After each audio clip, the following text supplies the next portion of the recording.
त्यामुळे आपण पाहिलं कसबा मतदारसंघाची ही पोटनिवडणूक जितकी चुरशीची होती तितकीच प्रतिष्ठेची देखील झाली होती.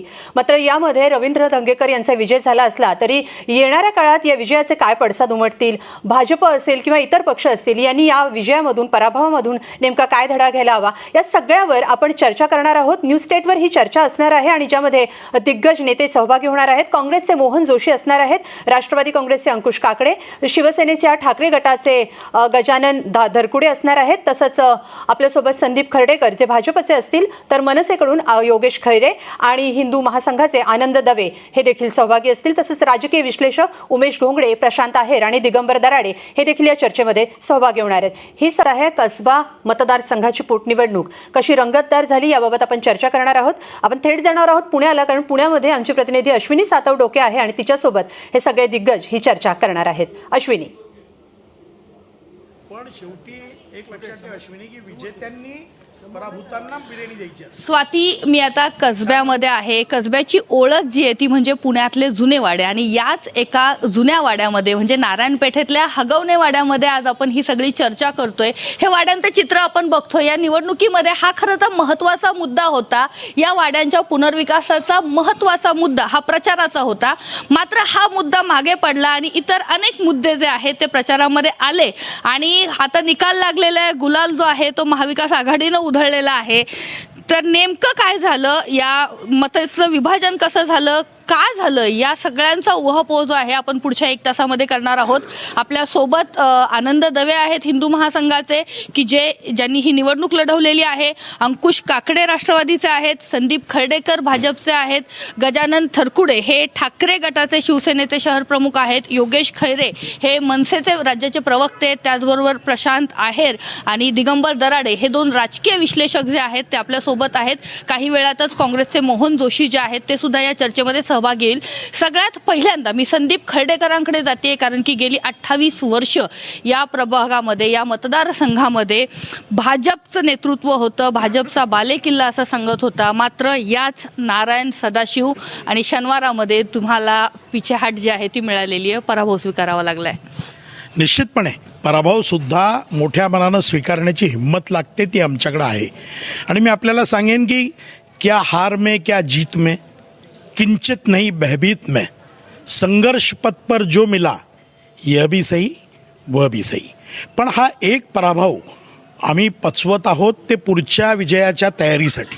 आणि निश्चितपणे पुढच्या वेळेला भारतीय जनता पक्षाचं कमळ या कसब्यामध्ये उमलेल.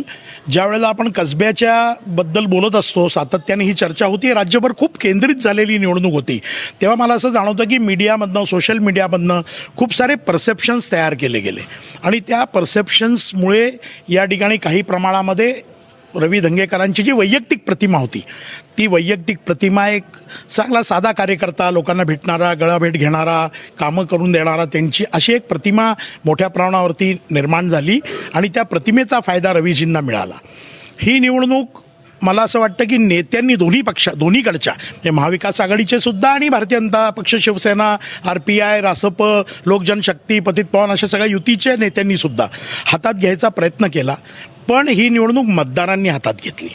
आणि मग मतदारांना नेमकं काय हवं होतं, मतदारांना आम्हाला अपेक्षित यश का मिळालं नाही, आमच्या प्राबल्य असणाऱ्या भागामध्ये आम्हाला अपेक्षित मतं का मिळाली नाही, या सगळ्याचं आम्ही निश्चितपणे आत्मचिंतन करू, त्याची कारणमीमांसा करू आणि त्याच्यात सुधारणा करू. मतदारांनी निवडणूक हातात घेतली असं म्हणतायत, पण ही निवडणूक मतदारांना हातात घेण्याची वेळ का आली? खरं तर निवडणुकीमध्ये किंगमेकर हे नेहमी मतदारच असतात, पण पक्षही तितकाच महत्त्वाचा असतो. ही कसब्याची पोटनिवडणूक ही फक्त कसब्यापुरती मर्यादित होत असं नाही, तर गेल्या काही महिन्यामध्ये, 9 महिन्यामध्ये महाराष्ट्रामध्ये ज्या काही मोठ्या उलाढाली झाल्या, ज्या घडामोडी झाल्यात, त्याचंच देखील प्रतिबिंब देखील या निवडणुकीमध्ये पाहायला मिळत होतं. 5 वेळेला या ठिकाणाहून गिरीश बापट निवडून आले. वाड्यांचा प्रश्न असेल, त्यांनी पहिल्या 2 टर्ममध्ये वाड्या महामंडळ स्थापन करण्याचा प्रयत्न केला, पण पुढे त्याचा मात्र त्यांनी जेवढ्या प्रमाणामध्ये फॉलोअप करायला हवा होता तो केला गेला नाही. आणि गेल्या 5 वर्षामध्ये दुर्दैवाने मुक्ताताईंना फार काम करण्याची संधी मिळाली नाही. शारीरिकदृष्ट्या त्या थोड्या हे झाल्या होत्या. पण गेल्या काही महिन्यामध्ये भारतीय जनता पक्ष आणि शिवसेना शिंदे गट यांनी ज्या पद्धतीने आघाडीचं सरकार हिसकावून घेतलं आणि ज्या पद्धतीने ED असेल, CBI असेल, इन्कम टॅक्स असेल याचा वापर केला जातो आहे, पोलीस बळाचा वापर केला जातो, हे लोकांना पटलं नाही. आणि जी भारतीय जनता पक्ष म्हणजे मला आठवतं आहे की हा भाग पूर्वी रामभाऊ म्हाळगींनी शुक्रवार मतदारसंघ होता, त्यानंतर तो कसबा झाला आणि 2004पासून ह्या कसब्यामध्ये सुद्धा इतर भाग देखील फार मोठ्या प्रमाणामध्ये आला. अगदी फार मुस्लिम वस्ती, दलित वस्ती, दत्तवाडीपर्यंत तो गेला आणि त्यावेळेला तो काही भाजपचा राहिला नाही. अर्थात आपण सगळेजण म्हणतो की 5 वेळेला भाजपचे गिरीश बापट त्या ठिकाणी निवडून आले म्हणून भाजपचा बालेकिल्ला होत नाही, तर तो गिरीश बापटांचा वैयक्तिक मतदारसंघ होता. गिरीश बापटांचा वैयक्तिक मतदारसंघ होता. आनंद दवेंकडे जाते. या निवडणुकीमध्ये सगळ्यात जास्त चर्चा जी कोणाची झाली असेल तर ती आनंद दवे यांची झाली. मुक्ता टिळक यांच्या निधनानंतर त्यांच्या कुटुंबियामध्ये ही उमेदवारी दिली नाही म्हणून सुरुवातीला एक नाराजीचा सूर होता. त्यानंतर ब्राह्मण समाज नाराज आहे आणि मग तुम्ही मैदानामध्ये उतरलात, निवडणूक लढवली. जी अपेक्षा होती तो प्रतिसाद जो आहे तो तुम्हाला मिळालेला नाही आणि लोकांनी नोटाला सुद्धा तितका प्रतिसाद दिलेला नाही. कसं पाहता? खरं निश्चितच आहे की टिळकांच्या नाराजीनंतर एक प्लॅटफॉर्म तयार झाला असं आम्हाला वाटत होतं, म्हणून आम्ही उतरण्याचं ठरवलं. पण त्याच्या आधीसुद्धा आम्ही विचार करत होतो की निवडणूक लढवली की नाही, कारण ह्याच्यात आम्ही सिनेट पण लढलो आहे. हिंदू महासंघ एक राजकीय संघटना आहे, त्यांनी निवडणूक लढली पाहिजे हा त्याचा अधिकारसुद्धा आणि कर्तव्यसुद्धा. त्या भावनेतून आम्ही लढायचा प्रयत्न केला. जसं अण्णांनी आता सांगितलं, आम्ही आधीपासून तेच म्हणत होतो की कसबा हा बापटांचा बालेकिल्ला जास्त आहे भाजपपेक्षा. ते आम्हालाही जाणवत होतं. व्यक्तिगत संपर्क आणि त्यांची निवडणूक लढवण्याची रणनीती म्हणू किंवा अनुभव म्हणू मागच्या 5-25 वर्षातला, तो आम्हाला असा जाणवत होता की एकतर्फी सोपी होणार नाही. आता राहिलं आमच्या तर निश्चितच परिणाम जाणवला आम्हाला की आम्हाला जो पाहिजे तसा वोटर आम्हाला मतदान मिळालं नाही. परंतु कदाचित आम्ही जे एक भूमिका घेऊन गेलो होतो त्या भूमिकेवर लोकांनी आम्हाला नाही पण निदान आम्ही जे सांगतो ते ऐकलं गेलं, म्हणजे त्याचं अब्सेंट असेल किंवा मतदान विरोधी पक्षाला किंवा काँग्रेसला होणं असेल. कारण 28-30 वर्षात पहिल्यांदा काँग्रेसला असं मतदान झालं हेही नाकारता येणार नाही. म्हणजे दवेंचा असा दावा आहे की त्यांचा फायदा जो आहे तो अप्रत्यक्षपणे महाविकास आघाडीला झालाय. मोहन जोशी आपल्यासोबत चर्चेमध्ये सहभागी झालेले आहेत. 28 वर्षानंतर पुन्हा कसब्यामध्ये आपल्याला काँग्रेसचा झेंडा दिसतोय. महाविकास आघाडी म्हणून तुम्ही लढलात. काय नाही, ह्याच्यामध्ये 2-3 गोष्टी आहेत. एकतर महाविकास आघाडीने एकजिन्सीपणाने ही निवडणूक लढली. दुसरे आमचे जे उमेदवार होते रवींद्र गंगेकर काँग्रेसचे, ते जनसामान्यामध्ये काम करणारा कार्यकर्ता अशी त्यांची प्रतिमा होती. आणि या निवडणुकीचं जर आपण सर्व चित्र जर पाहिलं तर पहिल्या दिवसापासून म्हणजे उमेदवारी अर्ज म्हणजे रवींद्र गंगेकरांची उमेदवारी सकाळी 10 वाजता जाहीर झाली. 12 वाजता उमेदवारी अर्ज भरायला आम्ही गेलो. तर उमेदवारी अर्ज भरण्यापासून ते मतदानापर्यंत हे संपूर्ण वातावरण आणि ही निवडणूक जनतेने आपल्या हातामध्ये घेतली होती. आणि या निवडणुकीमध्ये भारतीय जनता पार्टीने ज्या पद्धतीने पूर्ण रणनीती आखली होती, उपमुख्यमंत्री देवेंद्र फडणवीस यांनी या निवडणुकीची सूत्र आपल्या हाती घेतली होती. म्हणजे पहिले पालकमंत्री बघत होते, पालकमंत्र्यांच्या हातातून त्यांनी सूत्र काढून घेतली आणि म्हणले की आता मी संपूर्ण निवडणूक हँडल करणार. आणि ती निवडणूक हँडल करताना त्यांनी ज्या पद्धतीने म्हणजे मी काल एका ठिकाणी बोललो की स्वर्गीय अटल बिहारी वाजपेयी यांना स्वर्गामध्ये वेदना होत असतील की माझा भाजप आज कुठं ह्यांनी नेऊन ठेवला आहे. इतक्या खालच्या पातळीवर जाऊ म्हणजे मी गेल्या 40-45 वर्ष पुण्याच्या या राजकीय प्रवासामध्ये आहे. अनेक निवडणुका पाहिल्या, अनेक निवडणुका मी लढवल्या, पण अशा पद्धतीची निवडणूक देवेंद्र फडणवीस यांच्या नेतृत्वाखाली भाजपने जी लढवली हे पुणेकरांना आणि विशेषतः कसबा मतदारसंघातल्या लोकांना पसंत पडली ज्या नाही. पद्धतीनं ही निवडणूक लढवली गेली ते पुणेकरांना पचलं नाही. खरं तर सत्तांतरानंतर तुमच्यातले काही शिवसैनिक जे आहेत ते शिंदे गटाकडे गेले आणि त्यानंतर ही निवडणूक झाली. शिवसेना सुद्धा महाविकास आघाडीसोबत अगदी खांद्याला खांदा लावून लढली. नाना पेठेसारखा भाग असेल तो महाविकास आघाडीसोबत राहिल्याचं दिसतं. काय परिणाम जो आहे तो जाणवला? यावेळेस तुम्ही भाजपसोबत नव्हता. सगळ्या ह्या ज्या घडामोडी घडलेल्या आहेत काय सांगाल? मुळामध्ये महाविकास आघाडी झाल्यानंतर ही पहिल्यांदा जी निवडणूक होती आणि चिन्ह गेलं, पक्षाचं नाव गेलं आणि ज्या ईर्षेने शिवसैनिक आज कामाला लागला आहे त्या पद्धतीने ही निवडणूक अतिशय शिवसैनिकांनी स्वतःची निवडणूक आहे, स्वतः निवडणुकीचा उमेदवार आहे असं समजून त्यांनी हे काम केलं आणि त्याचं प्रचिती आत्ता आलेली आहे. आत्ता ज्या पद्धतीने रवींद्र धंगेकर हे प्रत्येका सर्वसामान्य कार्यकर्ता, सर्वसामान्य नगरसेवक आणि त्यामुळे आज ह्या कसबा मतदारसंघाची निवडणूक ही अतिशय तसं पाहिलं तर अवघड नव्हती, ही सोपी झाली. कारण गेले 25-30 वर्षापासून शिवसेना आणि भारतीय जनता पार्टी ही युती होती. त्यामुळे त्यांना ते जाणवलं नाही कधी की शिवसेनेची सुद्धा ह्या भागात ताकद आहे, ही भारतीय जनता पार्टीला कधी जाणवलं नाही असं वाटतंय. कारण त्यांना वाटायचं की गिरीश बापट आणि इतर यांच्या नेतृत्वाखाली निवडणूक लढली जायची. पण इथं शिवसेनेची जी ताकद आहे ती आता ह्या महाआघाडीच्या महायुतीच्या माध्यमातून विकास आघाडीच्या माध्यमातून आज दाखवता आली. आणि त्याचा उमेदवार देखील शिवसेनेचा पहिला होता. 2 टर्म शिवसेनेचा नगरसेवक होता आणि त्यांनी वेळोवेळी त्यावेळेस पक्ष बदलून सुद्धा अनेक ठिकाणी उभा राहिला. त्यामुळे त्याचा जनसंपर्काचा दांडगा होता. हे 13 नगरसेवक असून सुद्धा ह्या मतदारसंघाचा विकास करू शकले नाही, ही यांची शोकांतिका आहे आणि ही लोकांनी विकास करू शकले नाहीत. मनसे फॅक्टर जो आहे तो सुद्धा एक महत्त्वाचा ठरला या निवडणुकीमध्ये. कारण की राज ठाकरेंनी आदेश दिले, आम्ही भाजपला पाठिंबा देतोय पण प्रचार करणार नाही. तरी तुमच्या काही कार्यकर्त्यांनी प्रचार केला, त्यांना तुम्ही पक्षातनं त्यांची हकालपट्टी केली. मनसेचा रोल या निवडणुकीमध्ये तुम्हाला तुमच्या खरंच जे आहे ते भाजपसोबत मनसैनिक राहिले का? माननीय राजसाहेबांची या पोटनिवडणुकांसंदर्भातली जी सातत्याने भूमिका आहे की जिथं अशी दुर्दैवाने निधन होतं आणि पोटनिवडणूक होते तिथं आम्ही आमचा उमेदवार उभा करत नाही. आता इथं ज्या पद्धतीने पोटनिवडणूक झाली त्यामुळे आमच्या धोरणाप्रमाणे आम्ही काही उमेदवार उभा केला नव्हता. त्यानंतर भाजपच्या नेत्यांनी मान्य राजसाहेबांकडे विचारणा केली पाठिंब्यासंदर्भात. तर तो उपयोग हे सगळं माहिती आहे, तुमचा उपयोग झाला का भाजपला? 100% झाला ना. जरी काही 4-2 लोकांनी काम केलं नसेल त्यांची नंतर ते मुळातच पक्षापासून आधीपासूनच बाजूला होते. फक्त पक्षाचं नाव लावून ते ज्या गोष्टी करत होते आणि त्या संदर्भात जो राजसाहेबांचा आदेश होता तो डावलून पक्षात असताना जे काही 4-5 लोक करत होते त्यांना आम्ही बाजूला काढलं. तर आपण ह्या सगळ्या जे राजकीय पक्षांचे प्रतिनिधी आहेत त्यांचं म्हणणं काय आहे हे जाणून घेतलंय. आता आपण विश्लेषणाकडे जातो. विशेषतः पेठांमधला जो भाग आहे त्याच्यामध्ये काय घडलं, नेमकं इथल्या कसब्यातल्या मतदारांना काय रुचलं नाही. प्रत्येकाने सांगितलं आम्ही काय केलं, पण हे तिघे जण जे आपल्यासोबत आहेत गेली अनेक वर्ष पुण्यामध्ये राजकीय पत्रकारिता करतायत, ग्राउंड लेवलला काम करतायत. आपण त्यांच्याकडून जाणून घेऊयात. सुरुवातीला मी प्रशांतकडे जाते. प्रभाग 15 मध्ये नेमकं काय घडलं, तिथं हे सगळं फिरलं? प्रभाग 15 आणि 29 हा भाजपचा बालेकिल्ला आत्तापर्यंतच्या निवडणुकांमध्ये दिसला आहे. या ठिकाणाहून मुक्तताईंना मला वाटतं 11,000पेक्षा जास्त लीड होतं. त्याहीपेक्षा या ठिकाणचं लीड कमी करण्यासाठी काय करता येईल ही जी काही काँग्रेसची रणनीती होती किंवा महाविकास आघाडीची होती ती मला बहुतांश वेळा 2 टप्प्यात दिसली. एक इंडिव्हिज्युअल या ठिकाणी काम केलं ते रवींद्र धंगेकरांनी इथलं मताधिक्य कमी करण्याचा प्रयत्न केला आणि दुसरं जो काही या ठिकाणी काम झालं इथलं भाजपचं मतदान रोखण्याचं तो या महाविकास आघाडीचा थिंक टँकचा भाग ठरला. तो थिंक टँक कसा तरी धंगेकरांचा विजयाची नांदी किंवा त्यांना असं कधी वाटलं असेल का आपला विजय होऊ शकतो. ज्या दिवशी अंकुश अण्णा आणि मोहनदादा एकत्र प्रचाराला उतरले त्याच दिवशी भाजपच्या विजयाचा काँग्रेसच्या विजयाचा मार्ग सुकर झाल्यासारखं वातावरण या ठिकाणी महाविकास आघाडीत आलं.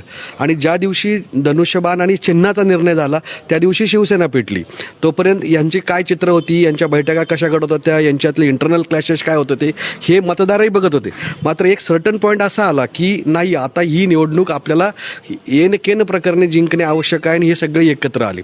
हे एकत्र आल्यानंतर सगळ्यात हार्डल पॉईंट कुठला होता तर प्रभाग क्रमांक 15 आणि 29 या ठिकाणी 11,000पेक्षा जास्त लीड मिळत होतं. जर प्रभाग 15 मध्ये येणाऱ्या विभागांची नावं जर सांगितली ना तर लोकांनाही सोपं जाईल. बेसिकली प्रभाग 15 हा सदाशिवपेठ, नारायणपेठ, शनिवारपेठ हा आहे आणि प्रभाग क्रमांक 29 याच्यामध्ये काही नवी पेठेचा भाग आहे, लोकमान्य नगर आहे, राजेंद्र नगर आहे, दांडेकर पुले, पानमळा आहे, 30 दत्तवाडी आहे. 30 नंबरमधल्या 6-7 याद्या इकडं आहेत. म्हणजे म्हटलं तर अंकुश अण्णांचा जुना प्रभाग इथलाच आहे आणि हे जे कॉम्बिनेशन होतं इथलं मताधिक्य कमी करण्यासाठी स्ट्रॅटेजी कशी होती बघा. हा सगळा भाग जो आहे तो भाजपचा होता. हा इथं ब्राह्मण समाज मोठ्या प्रमाणात होता. म्हणजे अंकुश अण्णांनी या ठिकाणी बाळासाहेब दाभेकरांची उमेदवारी रोखण्यासाठी अंकुश अण्णा मोहनदादांनी प्रयत्न केले, मात्र देवेंची उमेदवारी रोखण्यासाठी प्रयत्न केले नाहीत. कारण त्यांना माहित होतं देवेंच्या उमेदवारीचा काय फायदा होऊ शकतो. हा स्ट्रॅटेजीचा भाग होता. स्ट्रॅटेजी नंबर 2 ज्या दिवशी हेमंत रासनेंनी अर्ज भरला अंकुश अण्णांनी इमिजिएट पोस्ट टाकली की खासदार गिरीश बापट हे या ठिकाणचे 5 वेळा निवडून आलेले आमदार होते, त्यांची रासने यांनी त्यांच्या अर्जावर सूचक म्हणून साधी सही पण घेतली नाही. म्हणजे हा एक स्ट्रॅटेजीचाच भाग होता. जरी अंकुश अण्णांचं गिरीश बापटांवर व्यक्तिगत प्रेम असलं, दोघं मित्र असले, तरी हा एक स्ट्रॅटेजीचा भाग होता. त्यानंतर बापटांची एक प्रेस रिलीज आली की मी तब्येतीच्या कारणास्तव, डायलिसिसच्या कारणास्तव प्रचाराला उपस्थित राहू शकत नाही. दुसऱ्या मिनिटाला काँग्रेसकडून ट्रोलिंग झालं किंवा ओव्हरऑल समाज माध्यमांनी सुरू झालं की बापट ह्या प्रचारापासून दूर आहेत. मीनवाईल या ठिकाणी पाट्या लागत गेल्या की टिळकांची उमेदवारी नाकारल्यामुळे या ठिकाणी ब्राह्मण समाज नाराज आहे. मग इथला जो बहुल आहे, इथला जो सर्वाधिक मोठा मतदार आहे, तो नाराज कसा आहे, तो भाजपपासून कसा दूर आणि अपेक्षित परिणाम साधला. अनेक संघाच्या ज्येष्ठ कार्यकर्त्यांच्या किंवा त्यांच्या मुलांच्या मी पोस्ट बघितल्यात की त्यांनी भाजपला मतदान केलेलं नाही. हे चित्र काही प्रमाणात इथं दिसलेलं आहे. आणि आकडेवारीतच बोलायचं तर भाजपला त्याच वेळेस इथं विजय मिळवता आला असता कसब्यात, ज्या वेळेस प्रभाग क्रमांक 15 आणि प्रभाग क्रमांक 29 याच्यामधून जर भाजपला 40,000 मतं मिळाली असती तर तो भाजपला या ठिकाणी विजय भाजपचा होऊ शकला असता. मात्र तसं झालं नाही. नवी पेठ पर्वती या प्रभागामध्ये भाजपला मार खावा लागला. त्या ठिकाणी काँग्रेसला जवळपास 1600-1700 मतांचं लीड आहे. आणि या ठिकाणी जरी 21,000 मतं या 15 नंबरमधून भाजपला मिळाली असली तरी ओव्हरऑल लीड फक्त 5,000चं राहिलं, जे गेल्या वेळेस 11,000चं होतं. आणि ते 11,000चं लीड जरी हे ठेवू शकले असते तर ते 6,000 मतं जर उलटे पडली असती तर 12,000 म्हणजे 1,000 का होईना रासनेंचा विजय होऊ शकला असता. काँग्रेसनी, महाविकास आघाडीने भाजपला या दोनच प्रभागांमध्ये रोखलं आणि तिथंच भाजपचा पराभव झाला. भाजपचा म्हणून जो मतदार होता ज्या भागामध्ये तिथंच रोखलं. मग तिथं रोखत असताना पण म्हणजे नारायणपेठेमधल्या एका बूथवरती तर आपण पाहिलं 600 पैकी 400 मतं ही धनगेकरांकडे गेली. ती यापूर्वी कधीच नव्हती की 25-30च्या पुढे या सगळ्या भागामध्ये कधी काँग्रेसला मतदान झालेलं नाही. नेमकं काय घडलं कुठल्या, कारण जशी निवडणूक प्रतिष्ठेची झाली दोन्हीकडून झाली, पण मग मतदारांनी वेगळा विचार केला या सगळ्यामध्ये?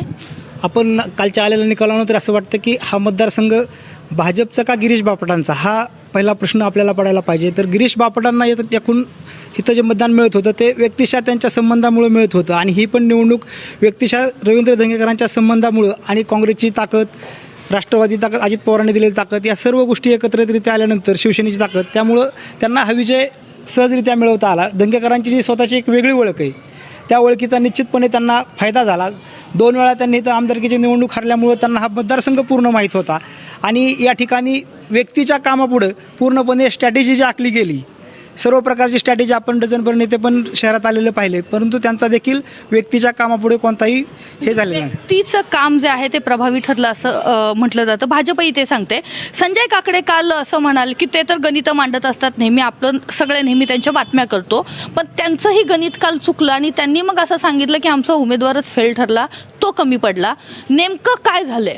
मला असं वाटतं की संजय काकडेंनी प्रचारामध्ये त्यांची काय भूमिका होती त्यांनी ती निभावली असेल.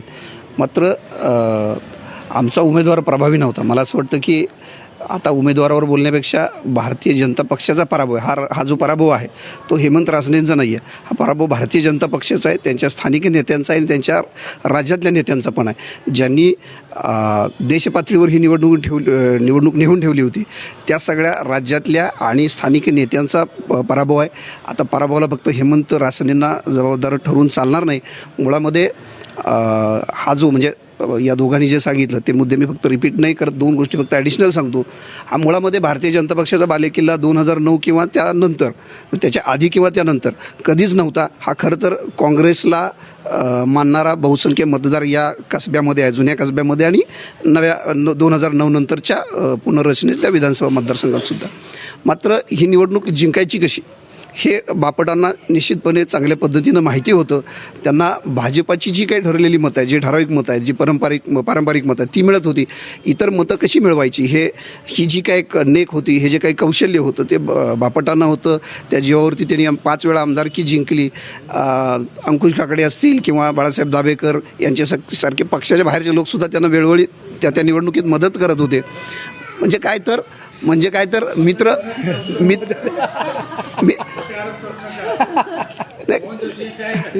आपण असं म्हणू की ही निवडणूक वेगवेगळ्या पक्षातल्या लोकांच्या मदतीनं कशी जिंकायचं याचं कौशल्य बापट तसे बापट सर्वसमावेशक होते. बापटांना चांगलं माहिती होतं. त्याच्या पुढचा महत्त्वाचा भाग मला सांगायचा आहे की हे कौशल्य बापटांनी भाजपच्या इतर स्थानिक नेत्यांना कधी शिकवलं नाही किंवा भाजपचे इतर नेते कधी शिकले नाहीत, म्हणून त्यांना अपयशाच्या तोंडी जावं लागलं. मी खर्डेकर हां ओके ठीक आहे. आपण आता ब्रेक घेतोय या चर्चेनंतर. ह्या चर्चेमध्ये आता आपण ब्रेक घेतोय. ब्रेक नंतर पुन्हा भेटूयात. आपण आता खर्डेकर जे भाजपचे प्रवक्ते आहेत त्यांच्याकडून या प्रश्नांची आधी उत्तरं घेऊ आणि नंतर मग इतर सगळ्यांकडे जाऊयात. भेटूयात ब्रेक नंतर. ब्रेकनंतर आपलं पुन्हा एकदा स्वागत. आपण विशेष चर्चा करतोय. पुण्यामधून अश्विनी सातवडोके आपल्यासोबत आहे. अश्विनी,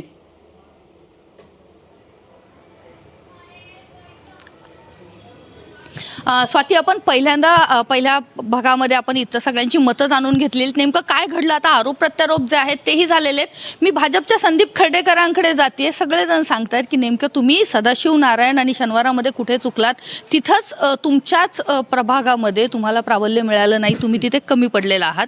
एक तर तुम्ही ही एका मतदारसंघाची निवडणूक तुम्ही राष्ट्रीय पातळीवरती नेली, इथले मुद्दे जे आहेत ते सगळे बाजूला राहिले आणि प्रतिष्ठेची केली. नेमकं काय आता चिंतन करताय, सगळं ते होईल, पण नेमकं तुम्हाला काय वाटतं? झालं नाही. मी पहिले आपल्याला एक गोष्ट स्पष्ट करतो की जसं अंकुशांना म्हणाले किंवा आनंद दवे म्हणाले त्याप्रमाणे माननीय गिरीश बापट साहेबांच्या वेळेपासून हा गड झाला असं नाही. त्यांचं थोडंसं विस्मरण होतंय. यापूर्वी 2 वेळा डॉक्टर अरविंद लेले हे याच मतदारसंघातून आमदार म्हणून निवडून आलेत. रामभाऊ माळगींचाही भाग बराचसा या ठिकाणी असायचा. त्यामुळे आपण जे म्हणतो आहोत तसं नाही. हा पहिल्यापासून भारतीय जनता पक्षाचा गड राहिलेला आहे आणि मतदार हा कमिटेड वोटर भारतीय जनता पक्षाचा होता. त्यातला बराचसा वोटर बाहेर गेला. दुसरं असं की आत्ता आमचे मित्र जे म्हणाले प्रशांतजी आहेर की 15 आणि 29, तर निश्चितपणे मुक्ताताईंना 15मध्ये गेल्या वेळेला 21,000चं लीड होतं आणि 29मध्ये 4,000चं लीड होतं, असं 25,000चं लीड होतं. आणि काल दिवसभर अण्णा आणि आम्ही एकत्र होतो, प्रशांतजी पण सोबत होते आणि आमचा भर यावरच होता की 15 आणि 29मधलं जे लीड मिळेल ते आमचं 16, 17, 18, 19 आणि 29 याच्यामध्ये तो तुटेल. पण दुर्दैवानं असं झालं की या भागामध्ये मतदान तेवढंच झालं पण अपेक्षित लीड मिळाला नाही. आता तो लीड का मिळाला नाही याची कारण आम्ही नक्की शोधू, पण ती कारण विकासाशी निगडीत नाहीत असं कसं म्हणता? कारण की रासने त्याच प्रभागातून गेली 10 वर्ष प्रतिनिधित्व करतायत. आदरणीय अंकुश अण्णांचे मित्र आणि आमचे नेते खासदार गिरीश बापट हे कसब्याचे आमदार असताना त्यांनी या भागामध्ये जे काही लोकांना आवश्यक आहे ती सुधारणा केली. त्यांनी कसबा घडवला, कसब्याचं एक नवं रूप घडवलं. बापट साहेबांनी वाड्यांचा प्रश्न उपस्थित केला, पुनर्विकासाचा, आणि मग ते कशा पद्धतीने करायचं याची योजना तयार झाली. आदरणीय देवेंद्र फडणवीसांनी याचे पूर्ण ब्ल्यूप्रिंट तयार केलं आणि दुर्दैवानं राज्य गेलं. 6 मीटर 9 मीटर प्रशांतजींना माहीत आहे त्यांचा विरोध आहे, अनेक लोकांचा विरोध आहे की 6 मीटरचं 9 मीटर करू नये किंवा इतरही काही विषय होते की ज्याच्यामध्ये 4 वाडे अमॅलगमेट करून त्यांचं एकत्रितीकरण करावं. अशी एक सुसंगत पद्धतीने सारासार विचार करून रिडेव्हलपमेंट प्रोजेक्ट्स राबवण्याची पूर्ण ब्ल्यूप्रिंट रेडी होती, पण दुर्दैवानं सत्ता गेली. तिसरा मुद्दा जो महत्त्वाचा आहे, जो वारंवार या आमच्या विरोधकांकडून मांडला जातोय, तर मी पुन्हा स्पष्ट करेन की ही निवडणूक रवींद्र धंगेकर विरुद्ध भारतीय जनता पार्टी अशा पद्धतीची झाली. रवीजींचं जे वैयक्तिक, ते माझे मित्र आहेत चांगले, त्यांची जी वैयक्तिक इमेज होती, त्यांनी खूप आधीपासून जी कामाला सुरुवात केली होती, ते ज्या पद्धतीनं लोकांना भेटत होते, ज्या पद्धतीनं 2 वेळा ते पराभूत झाल्यामुळे पण अनेक वेळा नगरसेवक म्हणून निवडून आल्यामुळे त्यांचा एक कनेक्ट होता. त्या कनेक्टचा फायदा त्यांना झाला आणि राष्ट्रीय पातळीवरचे नेते आम्ही उतरवले असं जे म्हणतायत, मोहनांना पण म्हणले, मोहनदादा जोशी हे म्हणाले, पण राष्ट्रीय पातळीवरचे नेते आदरणीय शरदचंद्रजी पवार असतील, 5 मुख्यमंत्री अगदी पृथ्वीराजजी चव्हाण असतील, अशोक चव्हाण असतील, सुशीलकुमार शिंदे असतील, नाना पटोले असतील, अजितदादा ठाण मांडून होते, त्यांच्याहीकडनं मोठी फौज उतरवली गेली, पण तरीही त्या फौजेचा हवा तसा अपेक्षित उपयोग झाला नाही आणि आम्ही निश्चितपणे विजयाकडे त्यावेळेला म्हणजे वाटचाल करत होतो. शेवटच्या 2-3 दिवसांमध्ये मतदारांना काही गोष्टी रुचल्या नाहीत का मतदारांनी आधीच ठरवलं होतं याचं विश्लेषण होईल. कुठल्या गोष्टी रुचल्या नाहीत? कारण की हे सगळे जण जे आहेत ना, हे गांधीचा वापर जो झाला तो मतदारांना आवडला नाही. अंकुशांना वस्तुस्थिती आहे. खोटे आरोप करू नका. मला पुन्हा तुम्हाला विनंती करतो, आपण ज्येष्ठ आहात अण्णा, अशा पद्धतीनं माझ्या घरी वापराचे पुरावे द्या. पोलीस आहेत, निवडणूक आयोग आहे, पोलीस आहेत, त्यांनी मला काल 2,000 रुपयाची नोट आणून दिली. मग ती घ्या अण्णा आणि म्हणले आम्हाला तिला घेऊन complaint करा अण्णा, ना. कशाला त्या तुम्ही घेतली बिचारीला कशाला? मिळाले ते मिळू द्या. म्हणजे तुम्हाला खोटे आरोप करायचे, पुरावे द्यायचे नाहीत त्यांना, काहीतरी करून धुरळा उडवून टाकायचा आणि पैसा वाटला पण नाही बघा, आणि- निवडणूक आणि ते आपण म्हणतायत नाही पोलीस- या आपण खरं तर निवडणुकीमध्ये हे आरोप प्रत्यारोप पोलीस होतच खात्यावर असतात. तर बिलकुल आरोप करू नका. नाही पण यावेळेस त्यांच्यावर गच्ची करू नका. यावेळेस हे प्रामाणिक आरोप पोलीस खूप अधिकारी केले आहेत. जात आहेत, खूप पोलीस केले जात आहेत. अधिकाऱ्यांवर अगदी बिलकुल आरोप केले जाऊ पूर्ण नये. तुम्ही जे म्हणताय ना पूर्ण हे चेंज करून टाकलं या आरोपाने. अगदी म्हणजे यांचे उमेदवार जे आहेत ते उपोषणाला बसले होते प्रचार संपल्यानंतर. उपोषणाला बसले ही सुद्धा आचारसंहितेचा भंग आहे. कारण त्यांची गुन्हा दाखल गरज होती ते सगळं तसंच आहे. अनिल शिरोळे हे मतदार यादीमधली नावं जी गायब झाली होती हजारो, त्यासाठी ते गेले होते की एवढी हजारो नावं सापडत नाहीयेत. आपण अभ्यास करा गजाननजी. अनिल शिरोळे हे काही इथं खोटे आरोप करून सहानुभूती मिळवायचा प्रयत्न झाला. खोटे आरोप करून सहानुभूती मिळवायचा प्रयत्न केला की हे पैसा म्हणतात वाटला, अभ्यास पैसा कर वाटला, ना. पैसा वाटला. आता ही मंडळी अरे पैसे कोणी वाटले? ही ठाण्याला सगळ्यांना माहिती आहे पैसे कोणी वाटले. कोणी पैसे वाटले सगळ्यांना माहिती आहे. या प्रत्येक वाड्यामध्ये पैसे कोणी वाटले हे आरोप प्रत्यारोप करतात आणि हे आरोप प्रत्यारोप करतील. पण मी पुन्हा या तिघांकडे जाते कारण की हे तिघ जण जे आहेत ना हे ग्राउंड वरती होते, हे बघत होते. आरोप प्रत्यारोप आपण हेच गेले 8 दिवस ऐकले. म्हणजे अगदी शेवटच्या टप्प्यामध्ये आपण खूप मोठ्या प्रमाणामध्ये हे सगळं ऐकलंय. व्हिडिओ आहेत, सीसीटीव्ही आहेत. नेमकं काय घडत होतं सगळ्या पेठांमध्ये? रात्री उशिरापर्यंत मुख्यमंत्री स्वतः एक दिवस जे आहेत त्यांना आपण पुण्यातल्या वेगवेगळ्या भागांमध्ये पाहिलं. नेमकं काय घडत होतं? पैसे दोन्ही पार्टीकडून वाटले गेले असं मतदार सांगतात. एकाने X वाटले तर दुसऱ्याने 2X 3X 4X वाटलेत. एवढाच फरक आहे. याच्यात ओव्हरऑल काय मतदारांनी लोकशाहीमध्ये किंवा या प्रक्रियेत पैसे वाटणंही चुकीचं आहे आणि पैसे घेणंही चुकीचं आहे. दुर्दैवानं दोन्ही प्रक्रिया या ठिकाणी झाल्या आणि पैशांशिवाय निवडणूक होत नाही. आणि तेही याच्यात एकच काय की आत्तापर्यंत पैशांचा वापर झाला तरी तो पुण्याच्या पूर्व भागात होत होता. दुर्दैवानं ह्या निवडणुकीत वाईट ट्रेंड असा आला का तो पुण्याच्या पश्चिम भागात पण पैशांचा वापर आला. आणि ज्या भागांमध्ये सुशिक्षित मतदार आहेत, सोसायट्या आहेत चांगल्या, विशेषतः तो पेठांचा सगळा भाग आहे. पेटांचा भाग आहे. आत्तापर्यंत काय म्हणजे निवडणुकांमध्ये काय चित्र दिसतं तर सोसायटीकडून काय आमची सोसायटीला रंग लावून द्या, आमची लिफ्ट बिघडली आहे, आमची पाण्याची टाकी बिघडली आहे, असा एक काय म्हणता येईल एक वाईट स्टाईलचं एक पैशाची मागणी होत होती. पण यावेळेस सरसकट म्हणजे मीम्स तर असे ते पैशाची बंडलं फेकून मारली, पाकिटं घरात फेकली गेली, अशाही प्रकारच्या चर्चा घडल्या. पण पैशाचा वापर दोन्हीकडून झाला. तुलनेने एकाने कमी केला असेल, दुसऱ्याने खूप मोठा केला असेल, पण पैशांचा वापर नक्कीच झाला. काय बघितलं या निवडणुकीमध्ये? कारण आपण सगळेच म्हणतो की तुम्ही सगळे सिनियर पण नेहमी सांगता की ही निवडणूक खूप वेगळी होती. अशा पद्धतीनं यापूर्वीचं रिपोर्टिंग केलं गेलं नव्हतं. मुळामध्ये यापूर्वी या पद्धतीनं या निवडणुकीतलं वैशिष्ट्य चांदीपासून गांधीपर्यंत सगळं या निवडणुकीत चाललेलं आहे. दोन्ही बाजूनच चाललेलं आहे. त्यामुळे कुणी कोणावर आरोप करण्यात काही अर्थ नाही. सगळ्यांना सगळं माहिती आहे. मात्र या निवडणुकीचा अर्थ असा आहे की भाजपला या पुढच्या काळात निश्चितपणे विचार करावा लागेल. महाविकास आघाडी खरंच एकजूटपणे, एकत्रितपणे, एकसंघपणे लढली तर भारतीय जनता पक्षाची राज्याच्या पातळीवर खूप मोठी अडचण होणार आहे. खरं या निवडणुकीचा हाच सांगावा आहे. या निवडणुकीतनं दुसरं माझ्या दृष्टीनं काय झालं तर काँग्रेसमध्ये मुळामध्ये दंगेकर हे काही काँग्रेसचा त्यात वाटा आहे का तर आहे, पण सर्वाधिक वाटा हा दंगेकरांचा. या विजयात पहिला वाटा दंगेकरांचा, नंतर काँग्रेसचा. पटोलेंचं संघटन, ते आले तर ढोकला यांच्यातले गटतट मिटवल्याने निवडणूक जिंकून आणली. पण या निवडणुकीत सगळ्यात मोठं यश काय तर भाजपाचा एक जो काही आम्हीच जिंकणार किंवा आम्ही हरू शकत नाही ते काही लोकांना गृहीत धरत होते तो फुगा फुटलेला आहे. आणि दुसरं महत्त्वाचं असं की कसब्याच्या निवडणुकीतनं काँग्रेसला खासदारकीचा उमेदवार मिळाला आहे. दंगेकर हे काँग्रेसचे खासदारकीचे उमेदवार होऊ शकतात इतकी त्यांची प्रतिमा या निवडणुकीच्या माध्यमातून उचललेली आहे. महत्त्वाचे मुद्दे जे आहेत ते मांडले गेले. तुम्ही एकमेकांवरती आरोप करताय आम्ही पैसे वाटले नाहीत, आम्ही पैसे वाटले नाहीत, पण दोन्हीकडून वाटले गेले हे चित्र आणि ह्या निवडणुकांमध्ये होतंच. पण उमेश सरांनी जो महत्त्वाचा मुद्दा मांडला यामध्ये की जे उमेदवारांना मतदारांना जे गृहीत धरलं जात होतं ते नाकारलेलं आहे की ते, तर तुम्ही त्याकडे कसं पाहता? तुमचेच जे प्रदेश उपाध्यक्ष आहेत संजय काकडे ते असं म्हणाले की आमच्या उमेदवाराची निवडच चुकली. म्हणजे अगदी केंद्रीय पातळीवरती तुमची ही सगळी प्रक्रिया घडते आणि तिथून सगळं झाल्यानंतर, पराभव झाल्यानंतर असं म्हणणं की आमची उमेदवाराची निवडच चुकली. नेमकं काय? नाना मोठे नेते आहेत, संजय नाना काकडे खासदार राहिलेले आहेत आणि ते प्रदेश पातळीवरचे नेते आहेत. त्यामुळं त्यांनी काही विश्लेषण केलं असेल आणि ते विश्लेषण ते पक्षाकडे देतील. ज्यावेळेला आमची चिंतन बैठक होईल त्यावेळेला नानांनी जे काही विश्लेषण केलं आहे त्याच्यावरही चर्चा होईल आणि इतर सामान्य कार्यकर्त्यांनी जे काही मांडलं आहे, आमच्या बूथ प्रमुखापासून मन्ना प्रमुखापासून सगळ्यांनी आपलं आपलं म्हणणं मांडलं आहे, त्या सगळ्यावरही चिंतन होईल. पण याच्यामध्ये मी एक सांगेन की आपण वारंवार एकाच गोष्टीचा उल्लेख करतोय की मोठे नेते आले आणि कसबा हरला.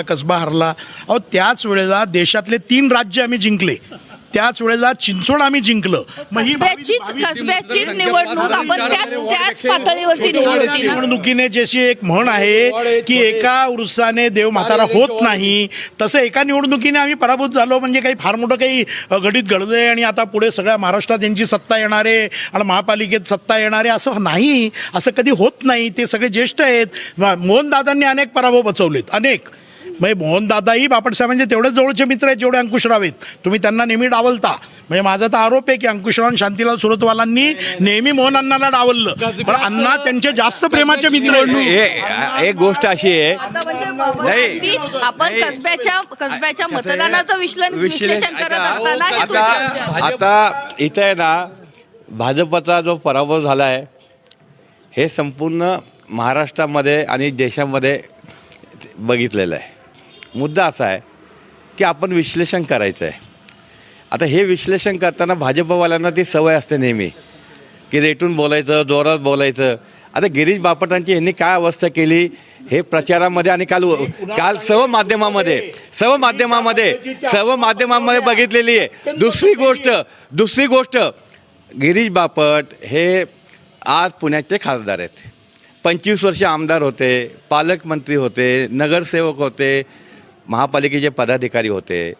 आता मला एक साधी गोष्ट तुम्ही सांगा की त्यांनी ज्यावेळेला अपील केलं की माझ्या प्रकृतीमुळं मी या निवडणुकीमध्ये प्रचारामध्ये उतरणार नाही, पण त्या अपीलमध्ये एक तरी वाक्य होतं का की भारतीय जनता पार्टीच्या उमेदवाराला तुम्ही विजयी करा? हे लेखी आहे.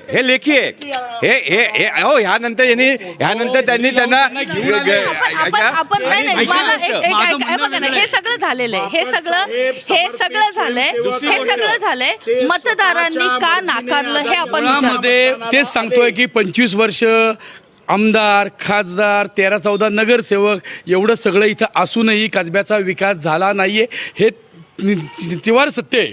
त्याची प्रचिती आता यांना आलेली आहे म्हणून ते पन्ना प्रमुख, यादी प्रमुख हे आत्ता करायला लागले. ते आता आत्मचिंतन हे दरवेळीचे शब्द त्यांचे, पण ह्याच्यामध्ये आत्मचिंतन यांनी हेच करायचं. एक मिनिट मी मध्ये एक मुद्दा आपण सगळ्यांनी दुर्लक्षित केला, जे काल संजय काकडे म्हणाले की आम्ही उमेदवाराच्या वतीमध्ये, पण अनेकांना हे माहिती नाही. उमेदवार निवड करण्यामध्ये देवेंद्र फडणवीसजी आणि चंद्रकांत पाटील यांचे टोकाचे मतभेद झाले. देवेंद्र फडणवीसांची इच्छा होती की टिळकांच्या घरामध्ये उमेदवारी दिली पाहिजे, पण चंद्रकांत पाटलांनी सांगितलं की नाही, त्यांचे नाही. मग देवेंद्र फडणवीस दुसरा पर्याय दिला होता की शेवटी आपल्याला ब्राह्मण उमेदवार दिला पाहिजे. तर धीरज घाटेसारखा एक कार्यकर्ता त्यांनी पुढे आणला होता. पण चंद्रकांत पाटलांनी हट्टाने, मी पालकमंत्री आहे, इथलं मला माहिती आहे, सगळे कार्यकर्ते माझ्या दारामध्ये रोज येतात, नगरसेवक येतात, त्यामुळे यांनाच उमेदवारी दिली पाहिजे, हा अट्टहास चंद्रकांत पाटलांचा होता आणि त्याचे जे काही परिणाम दिसायचे ते दिसले. मान्य बेलगाम आणि बेछूट आरोप माझे दोन्ही ज्येष्ठ सहकारी करतायत. ज्या गोष्टींना पुरावा नाही, ज्या गोष्टींना आधार नाही, विनाकारण काहीतरी आरोप करायचे आणि दुराळा ओढून द्यायचा, एवढंच यांचं काम आहे. त्यामुळे मला दुःख वाटतं की एवढे मोठ्या लेवलचे नेते अशा पद्धतीचं बोलतात. मला आपल्याला हे आवर्जून सांगायचं आहे की भारतीय जनता पक्षाकडे एक यंत्रणा आहे. भारतीय जनता पक्षाकडे सर्वे होतो. भारतीय जनता पक्षाची कार्ड कमिटी आहे. ती कार्ड कमिटी निर्णय करते की कोणाला तिकीट द्यावं. त्या कार्ड कमिटीने निर्णय. आमचं म्हणणं असं आहे की महापालिकेची निवडणूक, येणारी विधानसभेची निवडणूक याचं नेतृत्व चंद्रकांत दादा पाटलांकडे राहिलं पाहिजे अशी आमच्या सदिच्छा आहेत. आणि दुसरी गोष्ट आता भारतीय जनता पार्टीने जो काही 2-3 गोष्टी बोलल्या. आम्हाला काय आहे, आम्हाला तर आमचा जो स्वभाव नाही, जोर जोरात बोलायचं, एकटून बोलायचं, खोटं खरं बोलतो बोलायचं. आम्ही. आम्ही गांधीवादी कार्यकर्ते आहोत, साधे कार्यकर्ते आहोत. आम्ही आमची भूमिका ही मांडत असतो. मला मला मला मला दोन गोष्टीचं अश्विनी मला मला मला मला दोन गोष्टीचं फक्त हे जे बोलले ना आता, हे जे बोलले, मला दोन गोष्टी तुम्ही सांगा की चंद्रकांत दादा पाटलांनी जाहीर भाषणामध्ये सांगितलं होतं आणि वर्तमानपत्रामध्ये आणि तुमच्या माध्यमापुढे ते आलं होतं की ही निवडणूक नरेंद्र मोदी विरुद्ध रवींद्र धंगेकर आहे. हे वक्तव्य त्यांनी भाषणामध्ये केलं होतं. हे खरं आहे का नाही, ही गोष्ट खरी आहे. दुसरी गोष्ट हे म्हणजे आम्ही पैसे नाही वाटले. जर यांनी पैसे नसेल वाटले तर आम्ही पोलिसांच्या देखत वाटलेले पैसे, त्याचा पुरावा यांचे महापालिकेतले सभागृहाचे माजी नेते गणेश बिलकर हे समर्थ पोलीस स्टेशनचे क्राईमचे API यांच्यासमोर पैशाची बॅग घेऊन तिथं पळून गेले आणि आमच्या कार्यकर्त्याला मारहाण केली. त्याचा व्हिडिओ हा संपूर्ण माध्यमांनी सुद्धा दाखवलेला आहे. हे खोटं आहे का? तिसरी गोष्ट, संपूर्ण मुख्यमंत्री देवेंद्र फडणवीस यांनी हा मुद्दा इथं येऊन मला सांगा, शटल सर्व्हिस मुख्यमंत्र्यांना इथं करायची काय गरज होती? ही पोटनिवडणूक होती. हा त्यांचा भाजपचा बालेकिल्ला होता आणि भाजपच्या बालेकिल्ल्यामध्ये हे म्हणतात विकास झाला नाही. म्हणजे 29 वर्ष हे मुद्दे आहेत, हे महत्वाचं. अंकुश अण्णांनी एक महत्वाचा मुद्दा उपस्थित केला. मी पुन्हा ह्या तिघांकडे जाणार आहे की देवेंद्र फडणवीस आणि चंद्रकांत पाटील यांच्यामध्ये मतभेद होते. गेल्या 5 निवडणुका आपण पाहिल्या असतील, त्यामध्ये ज्या पद्धतीने पराभव होतोय, देवेंद्र फडणवीसांच्या नेतृत्वावरती एक प्रश्नचिन्ह निर्माण होतंय असं वाटतं का? देवेंद्र फडणवीसांनी ही निवडणूक प्रतिष्ठेची केली का? तर 24, 25, 26 फेब्रुवारी या 3 दिवसात देवेंद्र फडणवीसांनी खूप किनली या ठिकाणी लक्ष घातलं. त्याच्या आधी मला वाटतं एक बैठक त्यांनी घेतली, ते गिरीश बापटांना भेटून आले. त्यानंतर संध्याकाळी आमदार शिरोळे यांच्या घरात त्यांनी बैठक घेतली. समाजातल्या वेगवेगळ्या घटकांशी चर्चा केली. त्यांनी ज्या पद्धतीने शेवटच्या 3 दिवसात लक्ष घातलं तर ते बघता यांच्यात खरंच किती मतभेद होते याबाबत शंका येईल. पण त्याच्या आधी देवेंद्र फडणवीस ही निवडणूक पूर्णपणे कंट्रोल ही चंद्रकांतदादा पाटील यांच्याकडून केली जात होती. मात्र या 3 दिवसात टीम देवेंद्र पूर्ण ताकदीनिशी या ठिकाणी उतरली. जे काय त्यांचे तारणहार समजले जातात ते गिरीश महाजन साहेब या ठिकाणी आलेले होते, रवींद्र चव्हाण साहेब या ठिकाणी होते. हे दोन्ही कॅबिनेट मिनिस्टर या मतदारसंघाच्या 2 सीमेवर आणि त्यांच्या साथीला या ठिकाणी प्रवीण दरेकर, प्रसाद लाड, राम सातपुते ही बऱ्यापैकी टीम देवेंद्रमधली टीम या ठिकाणी होती. मग जर टीम देवेंद्रची टीम या ठिकाणी होती तर देवेंद्र फडणवीसांच्या मनात काय होतं किंवा काय नव्हतं? आता ह्या 2 मोठ्या नेत्यांमध्ये वाद झाले की नाही झाले? अंकुशांना ज्येष्ठ नेते आहेत, राष्ट्रवादीचे प्रवक्ते आहेत, त्यांना बऱ्यापैकी वरच्या सोर्सेसमधून माहिती असेल. मात्र असं झालं असेल तर ही पुण्याच्या राजकारणासाठी गंभीर बाब आहे. असं काय वाटतं की ज्या पद्धतीने म्हणजे एकूणच भाजपचं पहिलं केंद्र जे आहे ते कसबा होतं, नंतर ते कोथरूडकडे कसं शिफ्ट झालं आपण गेल्या 4 वर्षामध्ये पाहतोय. मतभेद आहेत कोथरूडमध्ये आणि भाजप हा सगळा, तो अजून सूर जुळला नाही आणि त्याचे सगळे परिणाम इथं पाहायला मिळतात असं वाटतं का? नाही, मला असं वाटतं की आता अंकुश काकडे म्हटले कदाचित त्यांचा भाजपमध्ये अंतर्गत संपर्क जास्त असेल, मला नेमकं त्याबद्दल माहीत नाही आहे.